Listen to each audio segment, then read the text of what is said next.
নমস্কার বন্ধুরা, স্বাদের শহরের নতুন একটি শর্টস ভিডিওয় আপনাদের সকলকে জানাই স্বাগত।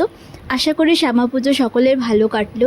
আর এই কয়েকদিন পুজোর ব্যস্ততার জন্য তো ভিডিও ছাড়াই হয়নি, তো ভাবলাম আমার আজকের রাতের ডিনারটা আপনাদের সঙ্গে শেয়ার করি। এই রাইসটা আমি একটু অন্যরকমভাবে তৈরি করি, এর মধ্যে একটু মশলা দেওয়া থাকে আর হালকা লালচে ধরনের হয়, খেতেও বেশ ভালো লাগে আর খুব তাড়াতাড়ি এটা তৈরি করা যায়। এই রেসিপিটা একদিন আপনাদের সাথে অবশ্যই শেয়ার করব।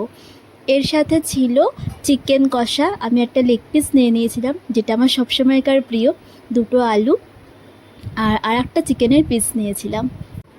এর সাথে ছিল কয়েক টুকরো শসা। রাতের যেহেতু ডিনার সেহেতু আমি রাইসটা একটু অল্প করে নিয়েছিলাম, রাতে একটু হালকা করে খাওয়াই ভালো। আর রাইসটা অল্প করে নেওয়ার আর একটাও কারণ ছিল, দেখুন এখানে দেখাও যাচ্ছে ভিডিওতে।